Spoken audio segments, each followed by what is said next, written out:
बिस्मिल्लाहिर्रहमानिर्रहीम। स्टूडेंट्स, आज का हमारा लेक्चर जो है ये 9th क्लास यूनिट नंबर 1 का क्वेश्चन नंबर जो न्यूमेरिकल है फिज़िक्स 1.4। री right the following in standard form. तो इनको हमने स्टैंडर्ड फॉर्म में लिखना है। अब हमारा जो क्वेश्चन ए है उसमें हमारी वैल्यू है 1168 मल्टीप्लाई 10 की पावर -27। अब इसमें आप देखें तो इसमें हमारे ये जो वैल्यू है इसमें हमारा डेसिमल पॉइंट नहीं है, तो हमारा डेसिमल पॉइंट इसके बिल्कुल एंड पे होगा। अब हमने इस पॉइंट को मूव करना है और हमने पहले डिजिट से पहले इसको लिखना है यहाँ पे। तो ये हमारा डेसिमल पॉइंट यहाँ से मूव होगा तो ये 3 डिजिट्स मूव होगा।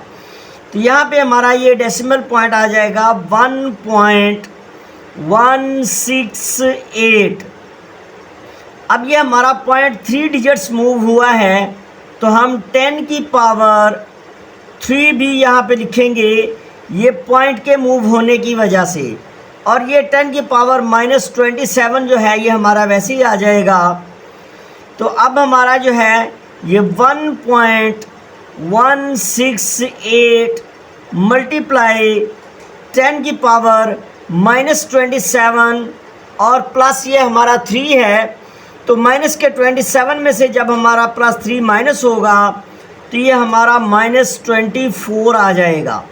तो ये हमारा स्टैंडर्ड फॉर्म है। अब हमारा पार्ट बी है, इसमें आप देखें 32 मल्टीप्लाई 10 की पावर 5 है। अब इसमें हमारा पॉइंट नहीं है तो पॉइंट बिल्कुल लास्ट में होगा। अब यहाँ से पॉइंट हमारा मूव होगा 1 डिजिट। तो जब हमारा पॉइंट 1 डिजिट मूव होगा तो ये हमारा आ जाएगा 3.2 और मल्टीप्लाई 10 की पावर हम 1 करेंगे और ये 1 पॉजिटिव होगा क्योंकि हमारा ये जो डेसिमल पॉइंट है ये राइट टू लेफ़्ट मूव हो रहा है। और मल्टीप्लाई ये 10 की पावर 5 भी आ जाएगा। तो अब आप देखें ये 10 की पावर 1 भी प्लस का है और ये 10 की पावर 5 भी प्लस का है, तो ये दोनों आपस में प्लस हो जाएंगे। तो हमारा आंसर आ जाएगा 3.2 मल्टीप्लाई 10 की पावर 5 + 1 6 आ जाएगा। इसके बाद हमारा अगला पार्ट सी है। अब सी में आप देखें 725 मल्टीप्लाई 10 की पावर 5 -5 kg है। अब जब हम इसको हल करेंगे, अब तो 725 में हमारा पॉइंट नहीं है डेसिमल पॉइंट, तो इसके बिल्कुल एंड में डेसिमल पॉइंट है। तो ये डेसिमल पॉइंट मूव होगा 2 डिजिट्स, ये आ जाएगा 7.25। अब मल्टीप्लाई 10 की पावर 2। अब ये 10 की पावर 2 इस डेसिमल पॉइंट के मूव होने की वजह से आया है और ये जो है 10 की पावर -5 है और यहाँ पे हमारा है kg। अब जो हमारा k होता है ये 10 की पावर 3 होता है और साथ हमारा g आ जाएगा। तो अब जब हम इसको सॉल्व करेंगे तो 7.25 मल्टीप्लाई 10 की पावर आ जाएगा 2 - 5 + 3 और साथ g आ जाएगा। तो अब यहाँ पे हमारा 7.25 मल्टीप्लाई, अब देखें 10, ये 3 भी प्लस का है 2 भी प्लस का है और तो 3 + 2 ये आ जाएगा 5 और 5 - 5 g बन जाएगा। अब जब 5 में से 5 गया तो 7.25 मल्टीप्लाई 10 की पावर 0 आ जाएगा। और 10 की पावर 0 जो है, याद रखें स्टूडेंट्स, जिसकी पावर 0 हो जाए वो चाहे छोटी वैल्यू हो या बड़ी वैल्यू हो तो वो 1 बन जाता है। तो 7.25 मल्टीप्लाई 10 की पावर 0 है तो ये अब 1 बन जाएगा। तो लिहाजा हमारा आंसर आ जाएगा 7.25 g। अब हमारा क्वेश्चन नंबर 1.5 है, right the following quantities in standard form. In quantities को हमने स्टैंडर्ड फॉर्म में लिखना है, लेकिन हमने इनका यूनिट अब चेंज नहीं करना, यूनिट हमारा यही रहेगा। अब आप पहली अगर वैल्यू देखें पार्ट ए में तो इसमें हमारा डेसिमल पॉइंट नहीं है, तो हमारा डेसिमल पॉइंट इसके एंड पे होगा, और ये डेसिमल पॉइंट जब इधर मूव होगा तो ये 3 डिजिट्स मूव होगा, तो ये बन जाएगा 6.4 मल्टीप्लाई 10⁻³ km। यही इसका आंसर है। और हमारा पार्ट बी जो है, इसमें आप देखें तो इसमें भी डेसिमल पॉइंट नहीं है। तो ये डेसिमल पॉइंट जब यहाँ से बिल्कुल एंड पे है, तो ये जब इस तरफ मूव होगा तो ये 3, 4, 5, 6, तो ये 6 डिजिट्स मूव होगा, और ये बन जाएगा 3.38 मल्टीप्लाई 10⁻⁶ km। अब इसमें और इसमें आप देखें ये राइट से लेफ़्ट मूव हो रहा है, तो 10 की पावर हमारी पॉजिटिव बन रही है। अब हमारा पार्ट डी है, इसमें भी हमारा डेसिमल पॉइंट नहीं है, तो ये डेसिमल पॉइंट बिल्कुल एंड पे होगा। जब ये डेसिमल पॉइंट हम यहाँ से मूव करेंगे तो ये हमारा डेसिमल पॉइंट मूव होगा 3, 3, 6, 7, 8 डिजिट्स मूव होगा, तो ये डेसिमल पॉइंट हमारा आ जाएगा 3.0 मल्टीप्लाई 10 की पावर, अब 3 और 3 6, 7, 8, तो 10 की पावर 8 मीटर पर सेकंड बन जाएगा। अब हमारा लास्ट पार्ट है, उसमें वो कह रहा है कि सेकंड्स इन आ डे। अब हम सेकंड्स कैलकुलेट करेंगे एक दिन में, तो एक दिन में हमारे 24 घंटे होते हैं, और एक घंटे में हमारे 60 मिनट्स होते हैं, और एक मिनट में हमारे 60 सेकंड्स होते हैं। तो आवर्स को हम मल्टीप्लाई करेंगे मिनट्स से, और फिर मल्टीप्लाई करेंगे सेकंड्स से, तो ये हमारे सेकंड्स बन जाएंगे। अब 24 मल्टीप्लाई 6, 6 36, और ये दोनों ज़ीरो साथ आ जाएंगी, सेकंड्स बनेंगे। अब हम इसको मल्टीप्लाई करेंगे 24 मल्टीप्लाई 3600, तो ये हमारा आ जाएगा 86,400s। अब हमने इसको स्टैंडर्ड फॉर्म में लिखना है, तो स्टैंडर्ड फॉर्म में अब हमारे पास इसमें डेसिमल पॉइंट नहीं है, इसका मतलब ये है कि डेसिमल पॉइंट बिल्कुल एंड पे है। तो जब हम डेसिमल पॉइंट को यहाँ से मूव करेंगे तो ये हमारा 4 डिजिट्स मूव होगा फ्रॉम राइट टू लेफ़्ट, तो ये हमारा बन जाएगा 8.64 मल्टीप्लाई 10 की पावर, अब ये पॉजिटिव 4 बनेगी क्योंकि हमारा arrow from right to left है, तो ये 8.64 मल्टीप्लाई 10 की पावर 4 सेकंड्स बन जाएंगे।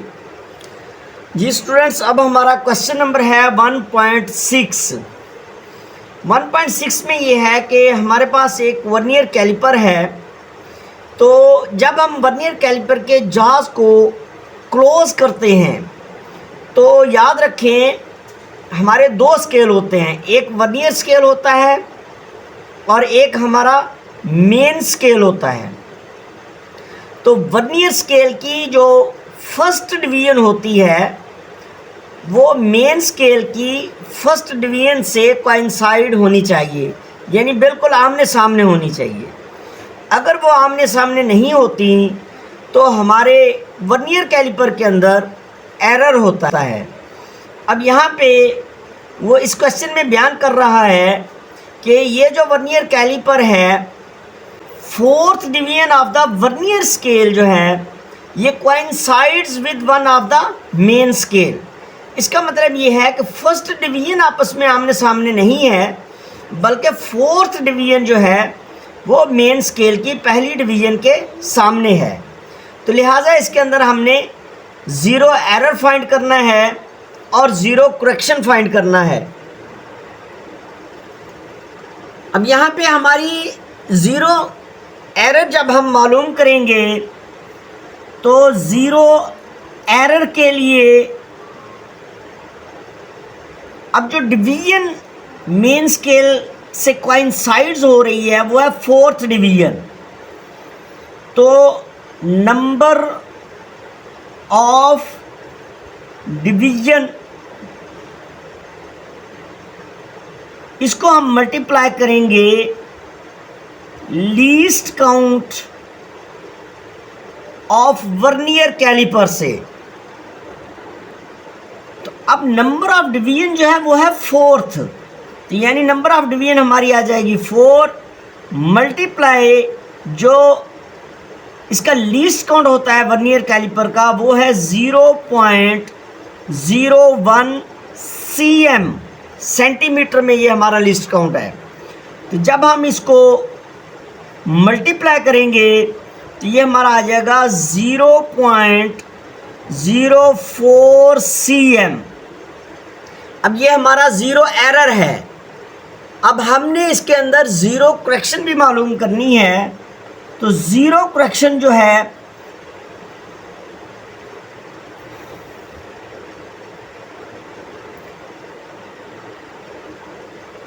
अब हमारी नेगेटिव होगी, वो इसलिए कि जो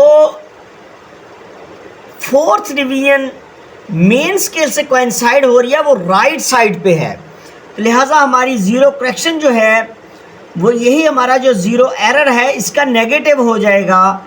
तो हमारा ज़ीरो करेक्शन -0.04 cm हो जाएगा। अब हमारा नेक्स्ट क्वेश्चन है 1.5 प्रॉब्लम। उसमें वो कह रहा है कि screw gauge has 50 division on it's circular scale, के सर्कुलर स्केल पे जो डिवीजन्स हैं वो 50 हैं, यानी number of divisions on circular scale, number of divisions on circular scale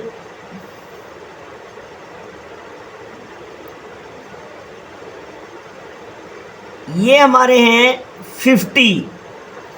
the pitch of the screw gauge is 0.5 mm और उसकी जो पिच है वो है 0.5 मिलीमीटर। अब वो कहता है कि आपने व्हाट इज़ लीस्ट काउंट, हमने लीस्ट काउंट मालूम करना है LC। अब स्क्रू गेज का लीस्ट काउंट का जो फार्मूला होता है, least count is equal to pitch over number of divisions on circular scale, number of divisions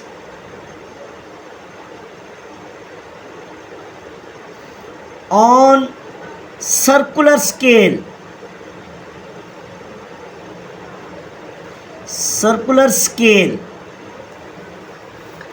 तो अब यहाँ पे जो पिच है वो हमारी है 0.5 mm।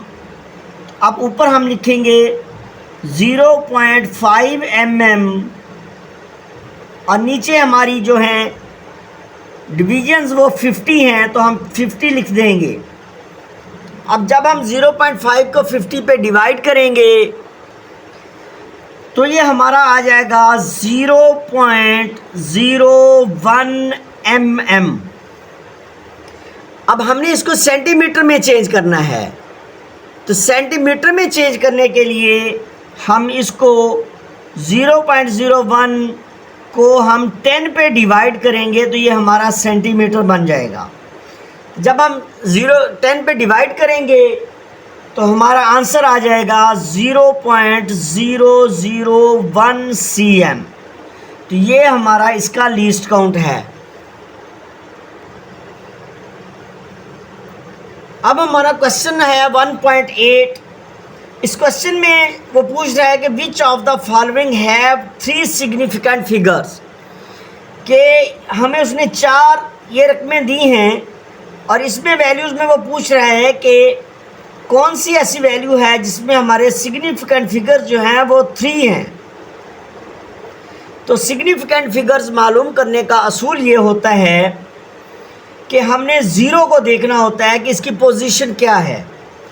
अगर तो ज़ीरो कोई ऐसे डिजिट्स के दरमियान आ रही हूँ जो 1 से लेकर 9 तक हूँ, तो वो ज़ीरो हम काउंट करेंगे सिग्निफिकेंट फिगर्स में। अगर ज़ीरो ऐसे डिजिट्स जो 1 से लेकर 9 तक हैं, यानी 1 2 3 4 5 6 7 8 9, उस डिजिट्स से पहले आ रही हैं ज़ीरो, तो वो ज़ीरो हम सिग्निफिकेंट फिगर्स में काउंट नहीं करते। और अगर ज़ीरो हमारे डिजिट्स 1 से लेकर 9 तक जो हैं उनके राइट साइड पे आ रही हैं पॉइंट के बाद या वैसे पॉइंट के बगैर, तो वो सारी ज़ीरो जो हैं वो काउंट होंगी हमारी सिग्निफिकेंट फिगर्स में। अब हम अगर इसके पहले पार्ट की तरफ आएँ, इसमें आप देखें तो इसके दरमियान में ये 2 ज़ीरो हैं, तो ये काउंट होंगी। तो हमारे टोटल इसमें जो डिजिट्स बन जाएंगे वो 1 2 3 4 5। तो हमारे पार्ट ए के अंदर 5 सिग्निफिकेंट फिगर्स हैं, और हमारा जो पार्ट बी है इसमें अगर आप देखें तो ये जो 3 ज़ीरो हैं ये 3 से पहले हैं लेफ़्ट साइड पे, तो ये ज़ीरो हम सिग्निफिकेंट फिगर में काउंट नहीं करते। तो लिहाजा हमारे इस क्वेश्चन के अंदर 3 0 और 9 ये हमारे सिग्निफिकेंट फिगर्स हैं। तो लिहाजा इसमें हमारे 3 सिग्निफिकेंट फिगर्स हैं। और हमारा पार्ट सी है, इसमें आप है देखें तो 5.05 मल्टीप्लाई 10 की पावर -27 है। तो जब हम ये 10 की पावर -27 अगर ख़त्म करेंगे तो ये जो पॉइंट है ये हमारा from right to left move होगा, यानी ये पॉइंट हमारा लेफ़्ट साइड पे 27 ज़ीरो, यानी 5 को भी साथ काउंट करेंगे और 26 उसके साथ ज़ीरो आएंगी, तो लिहाजा 27 डिजिट्स आगे मूव होगा। तो जब 5 के आगे 26 हम ज़ीरो लगाएंगे तो वो 26 ज़ीरो जो हैं वो हमारी सिग्निफिकेंट फिगर्स नहीं बनेगी।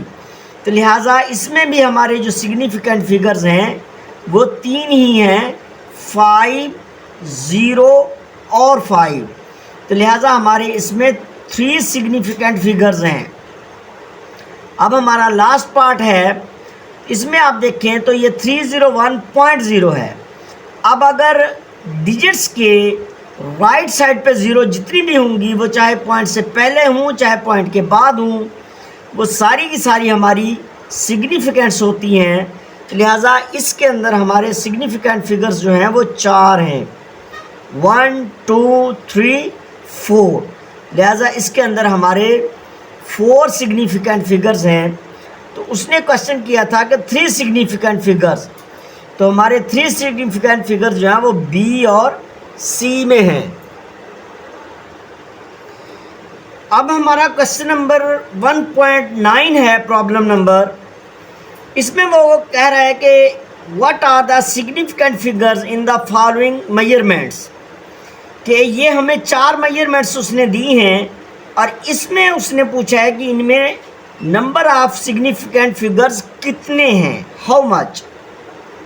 अब अगर हम पहली रकम में देखें तो ये जो 2 ज़ीरो हैं ये हमारे 2 डिजिट्स के दरमियान हैं 1 से 9 तक, लिहाजा ये दोनों जो हैं ये सिग्निफिकेंट फिगर्स हैं। तो लिहाजा इसमें हमारे जो सिग्निफिकेंट फिगर्स बनेंगे 1 2 3 4। तो लिहाजा इसमें हमारे 4 सिग्निफिकेंट फिगर्स हैं।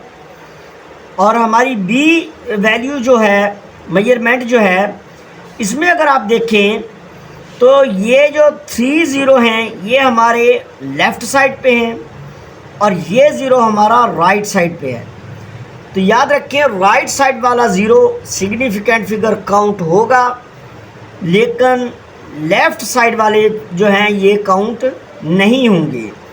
लिहाजा इसके अंदर हमारे 1 2 3 सिग्निफिकेंट फिगर्स हैं। अब हम आते हैं पार्ट सी की तरफ। तो पार्ट सी में आप देखें 1.66 मल्टीप्लाई 10 की पावर -27 है। अब ये -27 अगर हम इसको ख़त्म करेंगे तो हमारा ये पॉइंट जो है ये लेफ़्ट साइड पे मूव होगा और यहाँ 1 के बाद हम 26 ज़ीरो लगाएंगे। तो लेफ़्ट साइड पे आप जितने भी ज़ीरो लगा लें उनके सिग्निफिकेंट फिगर्स में कोई वैल्यू नहीं होती है, यानी वो काउंट नहीं होती। लिहाजा हमारे यहाँ पे सिग्निफिकेंट फिगर्स जो हैं वो यही 3 बनेंगे 1 6 6। तो लिहाजा इसमें हमारे सिग्निफिकेंट फिगर्स जो हैं वो 3 हैं। और अब हम आते हैं लास्ट पार्ट की तरफ। तो इसमें भी हमारे इसी तरह है, जिस तरह पहले पार्ट में हमारे यहाँ पॉइंट था, लेकिन हमारे ज़ीरो जो थे वो 9 और 1 के दरमियान थे, हमने पॉइंट नहीं देखना इसमें। इस तरह हमारे लास्ट पार्ट के अंदर पॉइंट तो नहीं है, लेकिन ज़ीरो हमारे 1 और 2 के दरमियान है, यानी 1 से लेकर 9 तक जो डिजिट्स हैं उनके दरमियान है हमारे ज़ीरो। तो लिहाजा ये भी सिग्निफिकेंट फिगर्स में काउंट होंगे। लिहाजा यहाँ पे हमारे जो सिग्निफिकेंट फिगर्स हैं वो हैं हमारे 4 सिग्निफिकेंट फिगर्स हैं। अब हमारा यूनिट नंबर 1 का लास्ट प्रॉब्लम है। इस प्रॉब्लम में वो कह रहा है कि a chocolate wrapper is 6.7 cm long.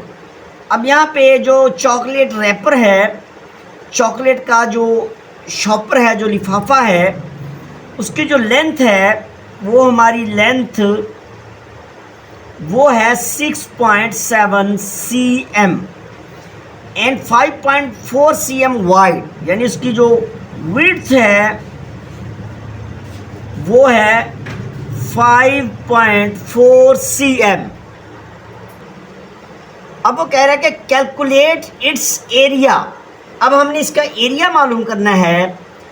Area का फार्मूला होता है लेंथ मल्टीप्लाई विड्थ। अब लेंथ हमारी है 6.7 cm और विड्थ हमारी है 5.4 cm। अब हम इन दोनों को जब मल्टीप्लाई करेंगे तो ये 6.7 मल्टीप्लाई 5.4, तो ये हमारा आ जाएगा 36.18 cm मल्टीप्लाई cm, ये हमारा cm स्क्वायर बन जाएगा। तो जब हम इसको राउंड ऑफ करेंगे तो ये 1.8 जो है ये राउंड ऑफ हो जाएगा, तो हमारा आंसर जो है ये 36 cm स्क्वायर आ जाएगा।